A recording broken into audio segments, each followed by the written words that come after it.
شہریار مزید اس میٹنگ کا حصہ نہیں بننا چاہتا تھا، بلکہ وہ اس سے جان چھڑانا چاہتا تھا۔ پر اس کا حصہ بننے کی بھی ایک وجہ تھی۔ مہرو بہت خوفزدہ تھی۔ شہریار جب بھی اس کی طرف دیکھتا تو اس کے چہرے کی بے چارگی کو دیکھ کر اکتاہٹ اور ترس کے ملے جلے آثار دیتا۔ اسد ایک بار پھر سے مداخلت کرتے ہوئے بولا،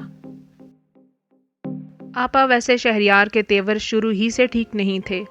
شروع میں آپ سے چھپاتا رہا مایا کی وجہ سے، اور ویسے بھی آپ لوگوں نے میری بات کا یقین نہیں تھا کرنا۔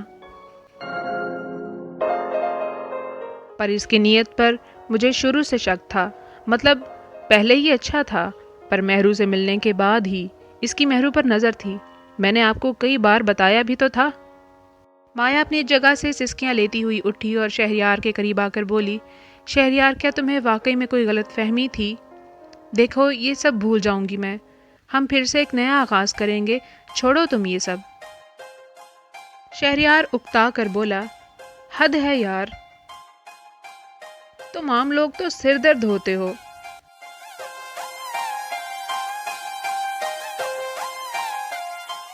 کتنی بے معنی اور فضول چیزوں میں الجھتے رہتے ہو ساری زندگی۔ اسد بولا، ایک تم ہی خاص ہو یہاں، یہ کیا بار بار عام لوگ کی رٹ لگا رکھی ہے تم نے؟ تم ابھی کے ابھی طلاق دو میری مہرو کو، بس۔ شہریار نے ایک دم کہکا لگایا اور انتہائی ڈھٹائی اور بے فکری سے مہرو سے مخاطب ہوا، پیکنگ ہو گئی تمہاری؟ رات ہو چکی ہے، صبح ہوتے ہی روانہ ہوں گے ہم۔ باقی آپ سب لوگوں سے مل کر بہت اچھا لگا، اور اسد ماموں، آپ نے کہا تھا کہ میرا جانے کا دل نہیں چاہے گا، لیکن اب میں یہاں مزید رکنا نہیں چاہتا، میں یہاں سے جلد از جلد جانا چاہتا ہوں۔ حماد جو کافی دیر سے چپ تھا بولا،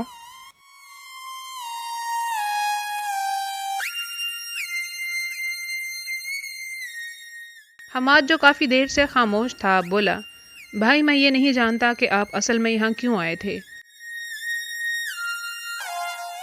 پر یہ ضرور سمجھتا ہوں کہ آپ کسی ریسرچ کے لیے یہاں نہیں آئے تھے، آپ کسی اور مقصد کے تحت آئے تھے۔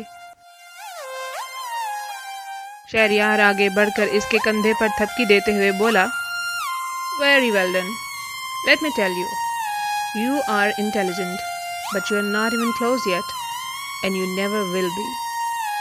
بہت خوب، میں تمہیں بتاؤں، تم بہت ذہین ہو، لیکن تم ابھی سچ کے قریب بھی نہیں ہو، اور تم کبھی ہوگے بھی نہیں۔ حماد بولا، آپ ایسے یہاں سے نہیں جا سکتے، اور نہ ہی مہرو کو یہاں سے لے جا سکتے ہیں۔ شہریار جو وہاں سے نکلنے کے لیے مڑنے ہی والا تھا، ایک لمحے کے لیے رکا اور بولا، تم روکو گے مجھے؟ تم تو خود ایک ڈرپوک اور خود غرض انسان ہو۔ ایک معصوم لڑکی محبت پناہ اور سہارے کی خاطر ایک عرصے تک تمہاری راہ تکتی رہی، اور تم نے نہایت بے رخی اور بے حسی سے ہمیشہ اسے نظر انداز کیا، اور آج آخر ہوا ہی کیا ہے، سوائے اس کے کہ اس لڑکی کو ایک مضبوط سہارا ملنے جا رہا ہے۔ تم لوگوں کو اس سے بھی مسئلہ ہے کہ اسے وہ بھی کیوں مل رہا ہے۔ یہ بھی تمہاری بہن کا حق تھا، جو کیا گل کھلاتی پھر رہی ہے، اگر تم جان جاؤ تو تمہارا دماغ خراب ہو جائے گا۔ اور یہ اسد صاحب، جنہوں نے اپنی 2 بیویوں کو بلا وجہ چھوڑا، جن کا اپنا کردار 2 ٹکے کا نہیں، ہر آوارہ عورت ان کی سہیلی ہے۔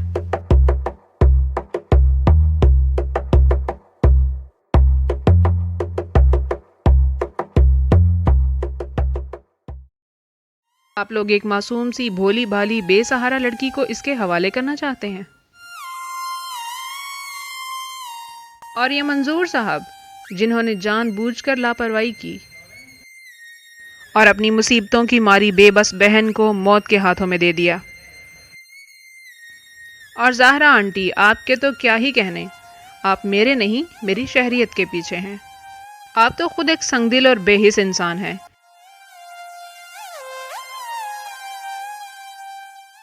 کس منہ سے مجھے اپنے کٹہرے میں کھڑا کر رکھا ہے آپ لوگوں نے مجھے؟